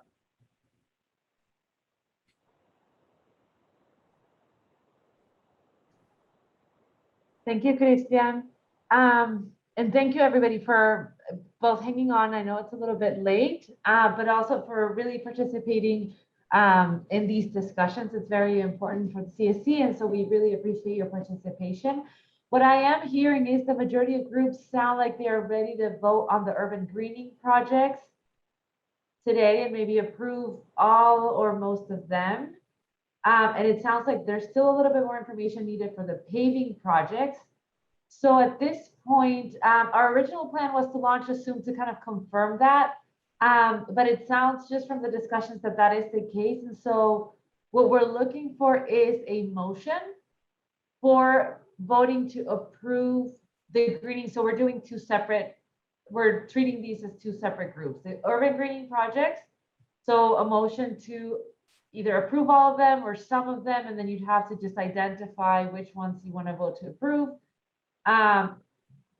Alternatively, a motion to table and continue the discussion at the next meeting. So at this point, is there a motion to vote on approving all urban greening projects from any of the CSC members? And Belen and, Marco, please let us know if, as you're co-chairing this meeting, if you're in agreement that the poll is not necessary and that we should look for motion.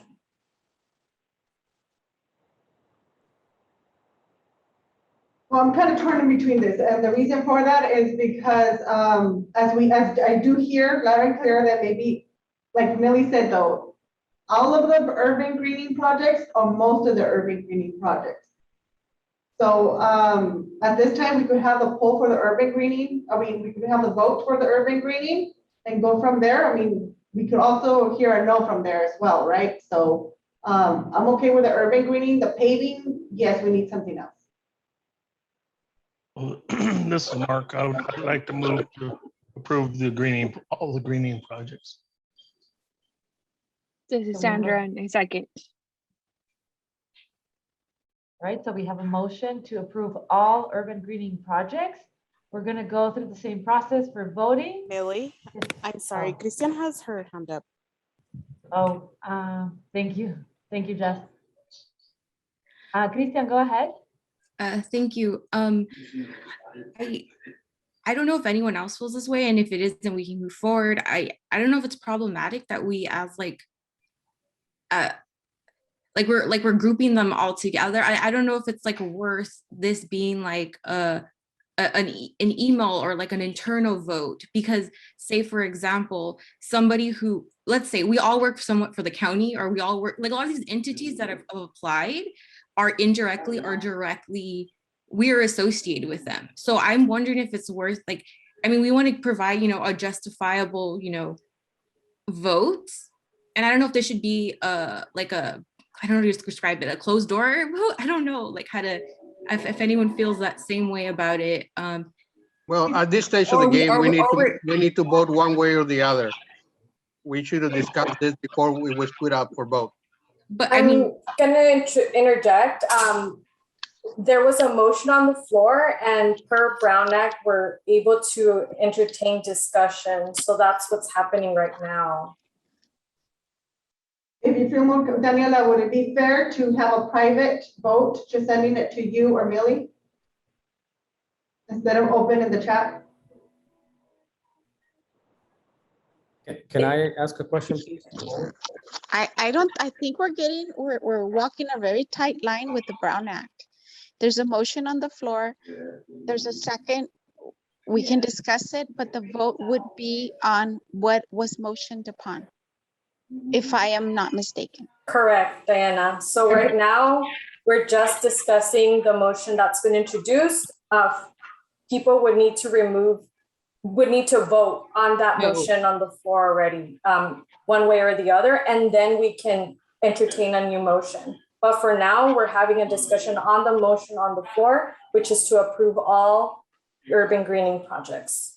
So and I'm very familiar with the project. So in that case, if someone votes no, it's not to vote no on these individual projects, it's supposed to no on motioning on all of them together. That's right. Yes. Yes. And then we can move forward with another motion to vote for them individually. Okay, thank you. Yes, if that's what's desired. How about a point of clarification? Who's chairing this meeting? Belén León. Thank you. Diana and Tomas both have their hands up. For Diana, I just wanted to make sure that the people that wanted to not do them all at one time had been heard. That was it. I raised my hand before the motion was made, but then the motion is there.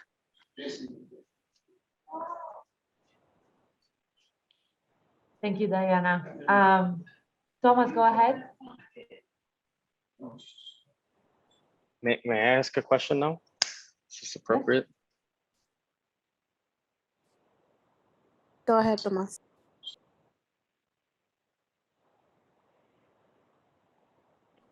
Hello? Yes, go ahead, Thomas.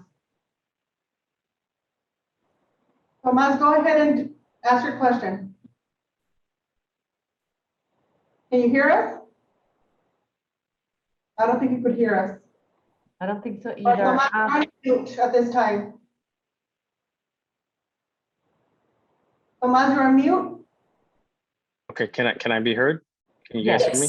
Okay, Go great. ahead, yes. So I may or may not fully know the whole Brown Act or Robert's Rules of Order as much as I think I'd like to, but I know that in other boards or whatnot, there's a possibility to offer a friendly amendment to the person that placed the motion, who could either decide to accept the friendly amendment or not. And so I could say that if I believe Mr. Mark Baza made the motion, and so therefore if he would accept the friendly amendment to his motion to vote on each project independently or each one on its own, if he accepts that, then and if that's appropriate in terms of the Robert's rules, I'd like to offer that friendly amendment to Mr. Baza if he accepts. Pressure, Tomas. My preference is to vote for all of them at once, and I'm okay if you wanted to consider not approving other projects. Is there a consensus amongst the group to vote for these individually? I think we should move on with what we have on the table at this time to approve for all greening projects. Millie, is that correct? Just 1 second, I do see that Mr. Olmedo has his Yes. hand raised. Mr. Olmedo, go ahead. Yes, so this is both to the consultants and Madam Chair.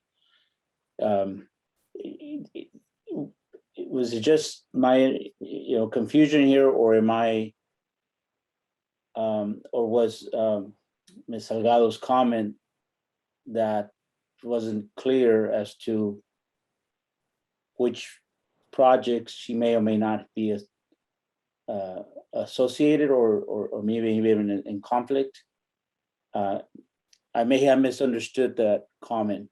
So we had a conversation in the other room, and I had mentioned that it may be to the benefit of all that they would know who the proponents are, so that we don't walk into a potential conflict of interest. Now, am I understanding that no one really knows who these proponents are? You're just presenting the projects. So at this point, you don't really have a clear understanding if there is a conflict of interest.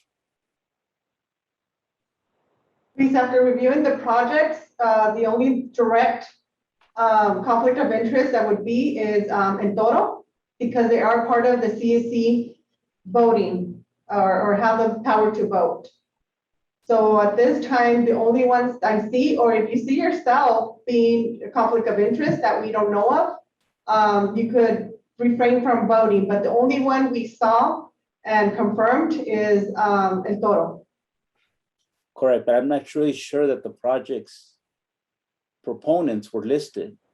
So do all the members know who the proponents are? See if they do business, if they are affiliated, or they somehow are feel that there is a conflict? Because I mean, nobody really knows who proposed these projects aside from Mr. Plurge's project. Am I understanding this? I don't want to prolong it. I just want to make sure that we are later on don't come across, a conflict of interest or. Yeah, Mr. Cabañas, I know that you had put a motion, so I didn't mean to disrupt that motion. Just, I want to make sure Madam Chair knows that that could be a potential concern. If it's not a concern, then it's not. Just want to make sure that I brought it forward. I would like, we have consultants, right? Looking over this?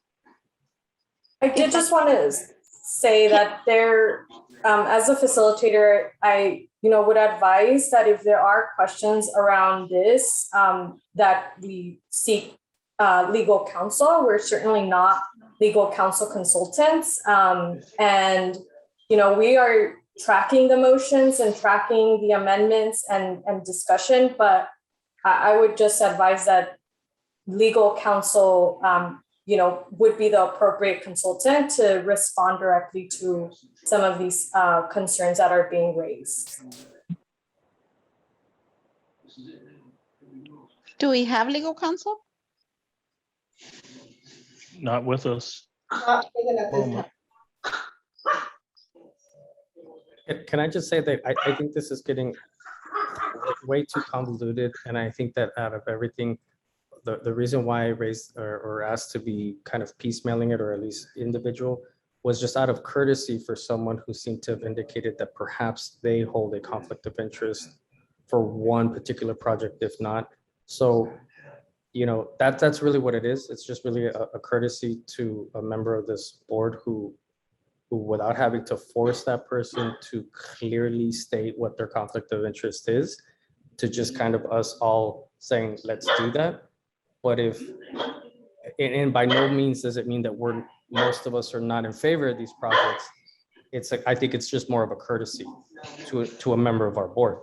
Now, so with that said, Tomas, maybe I would like to make my amendment that would say to approve all projects with committee members allowing themselves to recuse themselves from a vote on a particular project. Thank you, Mr. Bosman. I think that addresses what you just said. Yes, sir. So that's my amended motion. Is there a second to that? I'll second that.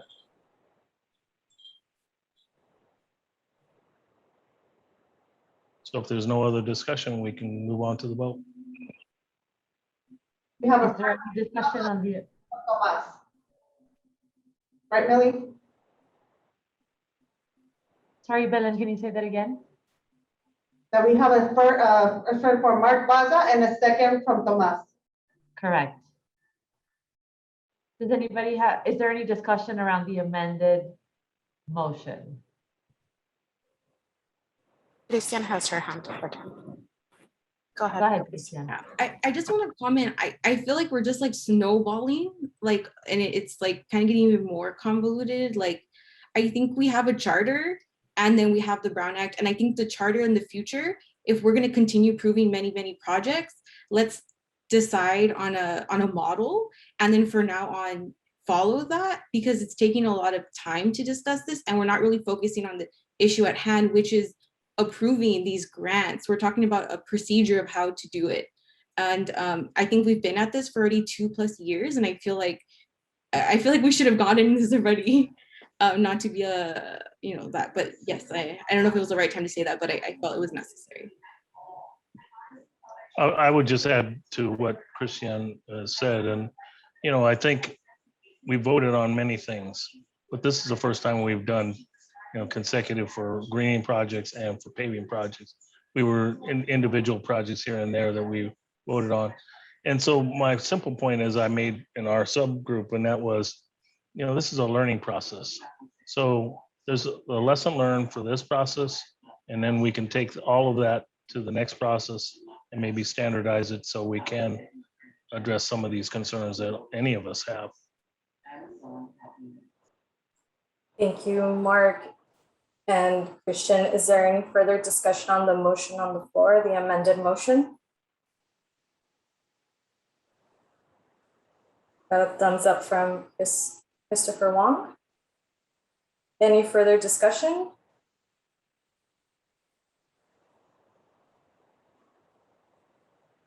Hearing none, Co-Chair Belen, you're ready to call for a vote. I don't hear any more discussion.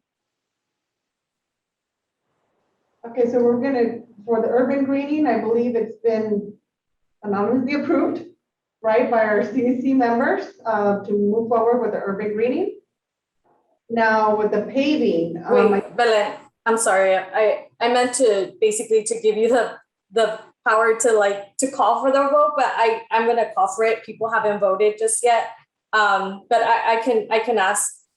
So everyone, the motion that's on the floor is to approve. It was amended, and so to approve all of the urban greening projects with the option to for individual members to recuse themselves given any existing conflict of interest, and they would let it be known, and they would be able to vote for individual projects if there is a conflict of interest. That's the motion on the floor. And there was no further discussion, so we're gonna call for a vote in the chat. If you prefer to send the vote directly to me, you can do that and I will tally them up. And again, they will all go into the record, even if you send it to me. Thank you, Daniela. No problem. So at this point, we're waiting for people to type in yes or no on the floor, the amended motion on the floor.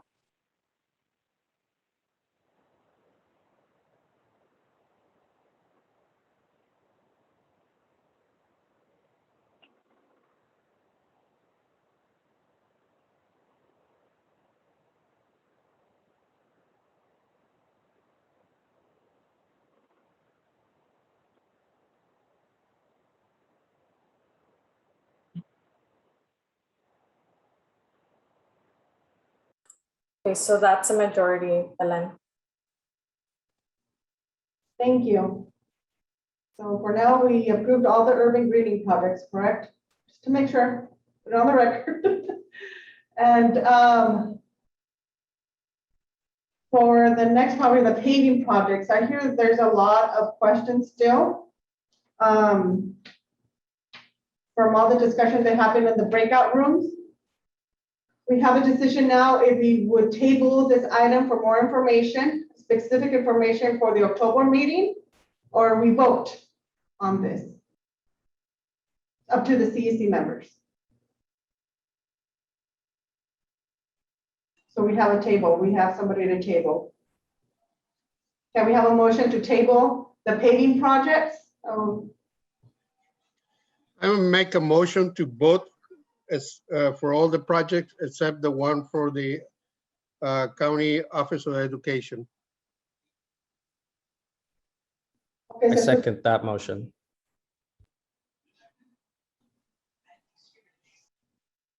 So at this time, okay, go ahead. Yoli or Daniela. So at this point, there's been a motion introduced and a second by Tomas Oliva to approve all of the paving projects except for the ICOE one. Is there any discussion?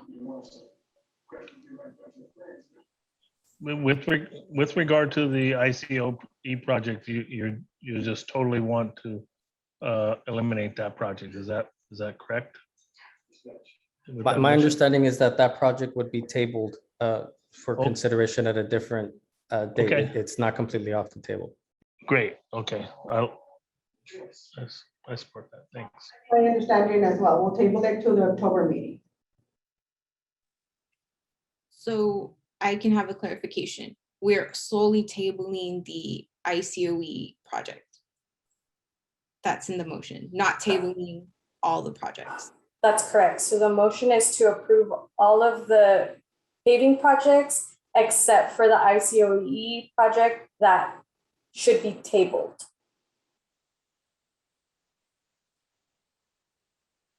Any other discussion?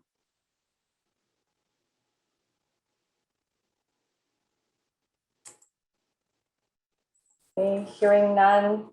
It looks like we're ready for a vote. So please, as usual, enter your vote in the chat, yes or no. If you want to approve all of the paving projects except tabling the ICOE project until October.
Dr. Khan, are you able to transmit your vote?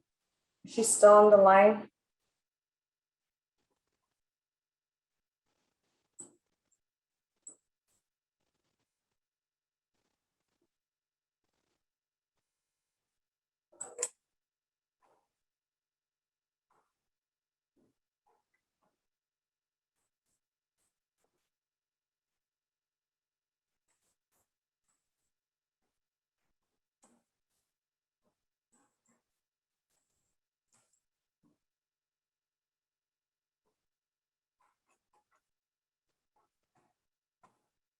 Everyone that's gonna vote, please get your vote in.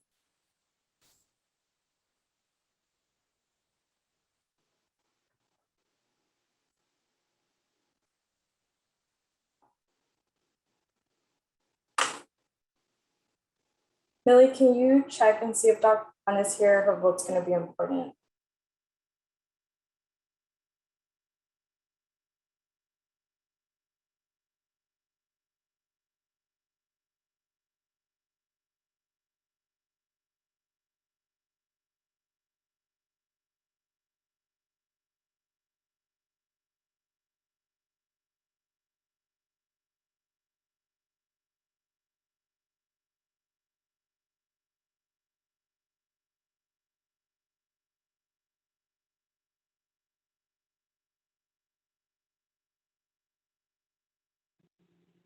Hello, this is Dr. Khan. Can you hear me? Yes. Hi, yeah, I vote yes. Okay.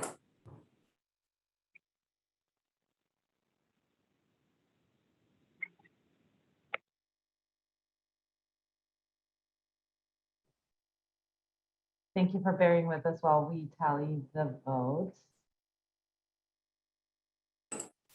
You do have a majority. The motion carries.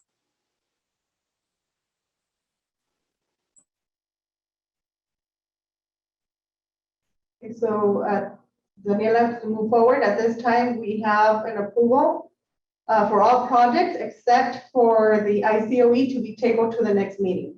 Is that correct? That's correct.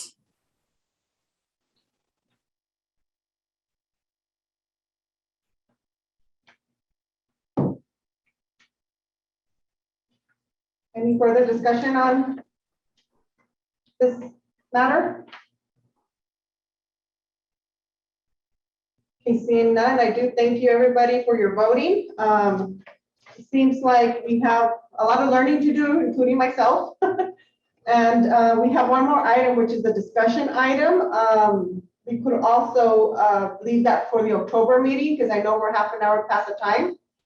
We did leave it under discussion just in case we did not get to it under this agenda. And if it's okay with everybody, it'll be two, the Community Air Monitoring Network Plan and also the New River update.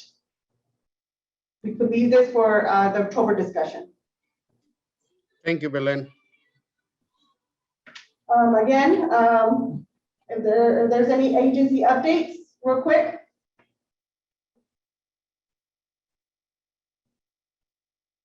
Okay, hearing none. We are ready. May I, Raise your hand. Madam Chair? Yes. Yeah, no, I was just earlier, I talked about the budgets, but I just wanted to say so far as been presented, there's 170,000 for let me see, we're gonna say, okay, 260 million for incentives, 50 million for district implementation, and 10 million for community air grants. So just 260 million, I think, is what goes into these projects. I encourage the CSC members to stay engaged, to have a voice in that process, because once that is settled and approved, then I believe the CARB and CAPCOA, which is the Air District Association, have a say in how these dollars get distributed to every district. So keep that in mind if you want to continue on this process and how much money you invest.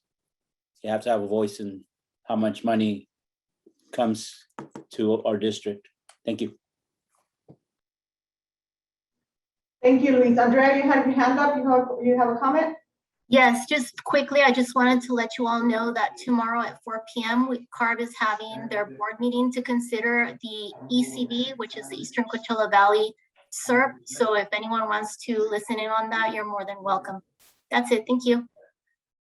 Thank you, Andrea. Are there any more comments? This is Mark, just one last comment, and this is directed to, I think, to Luis and to Belen. You know, before you do another RFP release, et cetera, I think there needs to be a good discussion about some challenges that some of the members felt about the process, the advertising, et cetera. Just wondering, I think there's a lot of curiosity about how it was handled. But I think, and whatever lessons learned from this recent process, I think is worthwhile to consider. No, thank you, Mark. I do truly agree with you. There's a lot of lessons learned here, and on my part, getting more informed as well. We always think we're doing the right thing, right? But I mean, there's always better ways to do things. So I do truly appreciate everybody's comments and the process and your patience, especially today with everything that happened today. And Luis, do you have any closing comments? No, I Oh, sorry. Yeah. Oh, sorry, I just see that Christian has her hand raised. Just want to give her a chance to. Yeah, no, I share. just want to agree with Mark and the rest of the members. I agree. Perhaps we could have done better. I know that we could have done better. And this is certainly a learning process. And I want to thank you for being open and candid about the challenges that we face today. Thank you. Christian? I wasn't sure this was the time for also CSC members, but Mark spoke up. So subcommittees, I don't know if you've come to a conclusion about them regarding, specifically the one that would be dealing with the monitoring project. And it sounds like a subcommittee that could possibly just focus on these grants and then bring that information to because it sounds like there's a lot of interest from all the members to want to stay engaged. Today's conversations, I think, really spoke to that.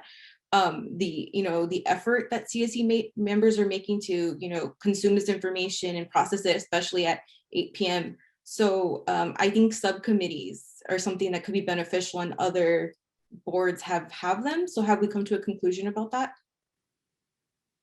At this time, I don't have no conclusion because of the Brown Act. We're still having some issues with forming one. It shouldn't take this long, Christian. And I truly understand your commitment to be part of this subcommittee, but we'll get more information to you. Thank you, though. Anybody else? Well, last of the agendas and the date for the next meeting is October 13th. And is there any closing remarks? Belen, so for selecting the date for the next meeting, we're looking for a motion. So we're proposing Wednesday, October 13th as the date for the next meeting. So we're gonna ask, is there a motion for that date? Okay, so we do need a motion. Perfect. Yeah. Okay. I'm learning. No problem. This is member Sergio Cabañas. Yeah, I make a motion for the next meeting to be held on October the 13th. And I also make a motion that we keep the agenda where we can fit it in the time allotted from 5:30 to 7:30.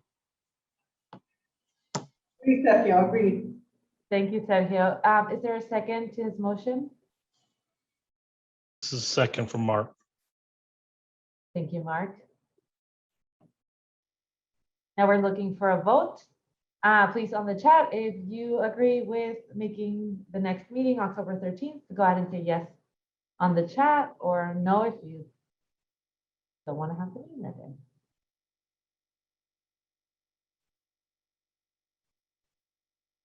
Belen will let you know when we have majority. We're good? We're good. Okay, we'll do. Next meeting, October 13th. Again, thank you for bearing with us today. And we'll see you in the next meeting. Meeting adjourned. Good night, everybody. Thank you, everyone.